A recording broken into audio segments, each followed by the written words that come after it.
Episode 42। हवेली। Krrish fresh होकर washroom से बाहर आ गया।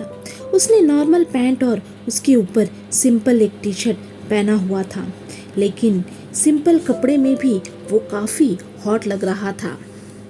वो सीधा मिरर के सामने आ गया और अपने बालों को सेट करने लगा।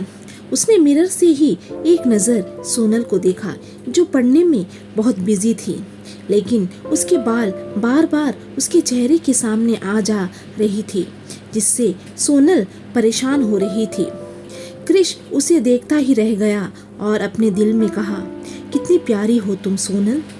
क्रिश अपने ख्यालों से बाहर आया और ड्रेसिंग टेबल पर रखा क्लचर उठाकर सोनल के पास आ गया और उसने उसके बालों को धीरे से साइड किया और क्लचर लगा दिया। सोनल क्रिश के इस सडन एक्शन से चौंक गई। उसने क्रिश को देखा तो देखती ही रह गई। क्रिश के बाल गीले थे और उससे पानी टपक रहा था। सोनल भी अपनी नज़रों को रोक नहीं पा रही थी और दूसरी तरफ क्रिश का भी वही हाल था।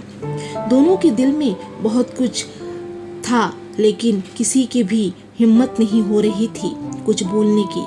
तो क्रिश ने अपना कदम पीछे लिया और कुछ सोचते हुए बोला, ओके मैम, मैं आपके लिए डिनर ले आता हूँ। तो सोनल ने उसे रोकते हुए कहा, सुनो, आप मुझे मैम मत बुलाया करो, बहुत ऑकवर्ड लगता है। आप मुझे सोनल बुला सकते हैं। तो क्रिश के फेस पर एक प्यारी सी मुस्कान आ गई और उसने उसे देखते हुए बोला, लेकिन मैं आपका नाम कैसे ले सकता हूँ? क्रिश ने कहा। वो सिर्फ कंफर्म करने के लिए ही पूछ रहा था। तो सोनल थोड़ा चिढ़ते हुए बोली, मैंने कहा ना, मेरा नाम सोनल है और तुम मेरे हस्बैंड हो। वो ये बोलते बोलते रुक गई। उसने झट से अपने मुंह पर हाथ रख लिया और थोड़ा हड़बड़ाते हुए बोली, सोनल मेरा नाम है, अभी से आप मुझे सोनल बुलाओगे, मुझे और कुछ नहीं सुनना। और वो अपना फेस दूसरी तरफ घुमा लिया। क्रिश मन ही मन बहुत खुश हो रहा था। उसके दिल में लड्डू फूट रहे थे। वो अपने चेहरे के भाव को थोड़ा चेंज किया और बोला, ओके सोनल, मैं डिनर लेके आता हूँ। और वो कमरे से बाहर चला गया। उसके जाने के बाद सोनल मन ही मन अपने आप को कोस रही थी और गालियाँ दे रही थी। अगली सुबह मिस्टर मल्होत्रा को आज यूरोप जाना था। उनकी फ़्लाइट 11 बजे की थी। अभी सुबह के 9 बज रहे थे। हवेली के सभी मेंबर्स ने ब्रेकफास्ट कर लिया था और सभी लिविंग एरिया में थे। क्रिश भी वहीं था। वो मिस्टर मल्होत्रा को एयरपोर्ट ड्रॉप करने साथ जाने वाला था।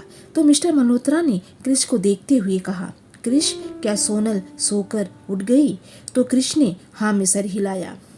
ओके, तो मैं उससे मिलके आता हूँ, उसके बाद हम एयरपोर्ट के लिए निकलेंगे, मिस्टर मल्होत्रा ने कहा और वो सोनल के कमरे की तरफ बढ़ गया।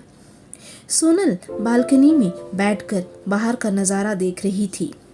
तभी मिस्टर मल्होत्रा कमरे में आए और सोनल को आवाज़ लगाई, सोनल। तो सोनल बालकनी से रिस्पॉन्स करी, डैड, मैं यहाँ हूँ। तो मिस्टर मल्होत्रा उसके पास आ गए और बोला, सोनल, कैसी तबीयत है तुम्हारी?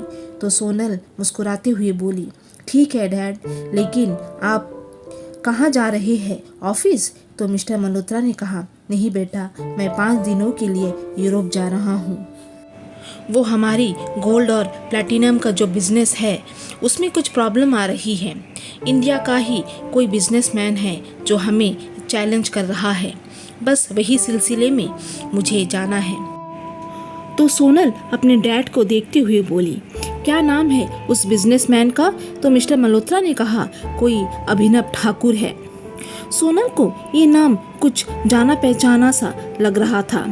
मिस्टर मल्होत्रा पहले से ही सोनल से बिजनेस की सारी बातें शेयर करते थे और सोनल को बहुत इंटरेस्ट था अपने पापा के साथ बिजनेस की बातें करने का। और बहुत बार सोनल की एडवाइस पर ही मिस्टर मल्होत्रा को बड़े बड़े प्रोजेक्ट मिले थे और हमारी सोनल भी बहुत होशियार थी। मिस्टर मल्होत्रा ने सोनल को देखते हुए कहा, सोनल, मैं अभी निकल रहा हूँ क्रिश को लेकर, तुम अपना ध्यान रखना। और हाँ, एक और बात, अकेले कहीं भी मत जाना। तुम्हें कुछ भी चाहिए तो क्रिश को बोल देना। सोनल ने भी बच्चों जैसा मुंह बनाते हुए बोली, ओफो डैड, आप टेंशन मत लो ज़्यादा, आप अच्छे से जाओ और वहाँ जाने के बाद कंपनी की क्या अपडेट है मुझे मेल कर देना। तो मिस्टर मल्होत्रा ने सोनल के नाक में टैप करते हुए बोला, हाँ मेरी माँ, मैं मेल कर दूंगा। और उसने सोनल को हग किया और उसके माथे को चूमते हुए एक गहरी सांस ली, क्योंकि बहुत दिन बाद सोनल फिर से पहले जैसी हो गई थी। मिस्टर मल्होत्रा ने सोनल को बाय कहा और कमरे से बाहर निकल गया और सीधा लिविंग रूम में आ गया, जहाँ पहले से ही शीतल, कोमल, क्रिश और रोहित थे। तो शीतल ने कहा, हो गई बात अपनी लाडली से?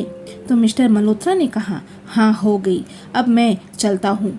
और उन्होंने शीतल को एक साइड हग किया, फिर कोमल के पैर छुए और उन दोनों को बाय कहकर रोहित और क्रिश के साथ हवेली से एयरपोर्ट के लिए निकल गए।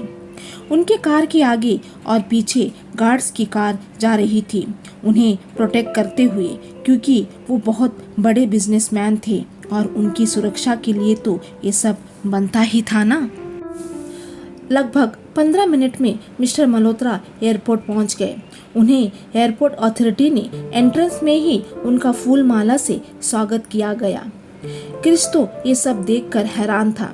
तभी मिस्टर मल्होत्रा ने क्रिश और रोहित को अपने पास बुलाया और रोहित को इंस्ट्रक्शन देते हुए कहा, रोहित, कोई भी गड़बड़ी नहीं होनी चाहिए। मैंने जो जो कहा था वो सब तुम्हें याद तो है ना? तो रोहित अपना सर झुकाते हुए कहा, जी सर, सब याद है। लास्ट में मिस्टर मल्होत्रा ने क्रिश को बाय कहा और 4 गार्ड्स के साथ अंदर चला गया। क्रिश और रोहित भी एयरपोर्ट से सीधा मल्होत्रा ग्रुप्स ऑफ कंपनी के लिए निकल गए, क्योंकि आज से क्रिश को ऑफिस का काम जो सीखना था। हवेली। सोनल बालकनी में बैठ कर अभिनव ठाकुर के बारे में सोच रही थी। उसे ये नाम कुछ जाना पहचाना सा लग रहा था। उसने बहुत याद करने की कोशिश की, लेकिन उसे कुछ खास याद नहीं आ रहा था। तभी उसने अपना फोन उठाया और गूगल में सर्च करने लगी। उसने अभिनव का नाम टाइप किया, लेकिन गूगल के पास भी उसकी कोई इंफॉर्मेशन नहीं थी। सोनल हैरान हो गई, ये कैसे हो सकता है? इतना बड़ा बिजनेसमैन है, लेकिन सोशल मीडिया पर उसकी कोई इंफॉर्मेशन नहीं है।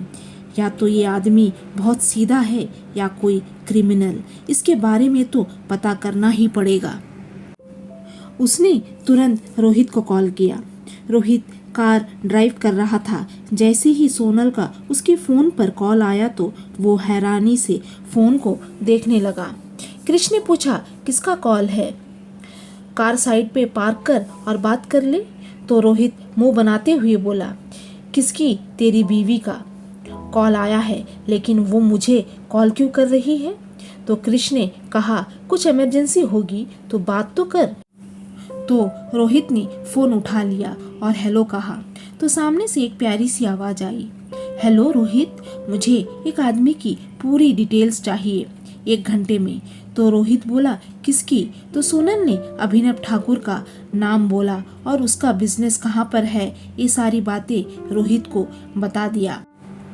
तो रोहित ने कुछ सोचा और बोला, मैं कोशिश करता हूँ मैम। तो सोनल बोली, कोशिश नहीं रोहित, मुझे उसकी सारी डिटेल्स चाहिए। Is that clear? तो रोहित ने ओके कहा और अपना फ़ोन कट कर दिया और कार ड्राइव करने लगा। तो क्रिश ने पूछा, क्या कहा? तो रोहित थोड़ा चिढ़ते हुए बोला, पता नहीं यार, इन लोग मुझे क्या समझते हैं, मैं कोई रोबोट हूँ जो एक साथ इतने सारे काम करूँ? तो क्रिश ने पूछा, अरे बता तो सही, क्या बोली? तो रोहित ने एक गहरी सांस ली और बोला, कोई अभिनव ठाकुर है, उसके बारे में पूरी इंफॉर्मेशन चाहिए। तो क्रिश ने कहा, ठीक है, हम कंपनी तो 5 मिनट में पहुंच जाएंगे, फिर तुम सोनल का ये काम कर देना। तो रोहित अपना सर हिलाते हुए बोला, हाँ करनी तो है, मैम का ऑर्डर है। और वो दोनों मल्होत्रा ग्रुप्स ऑफ कंपनी के गेट के अंदर आ गए। रोहित ने कार पार्क की और क्रिश को लेकर ऑफिस में एंटर हुआ। मैनेजर का कैबिन 25वें माले पर था वो दोनों लिफ्ट के अंदर चले गए।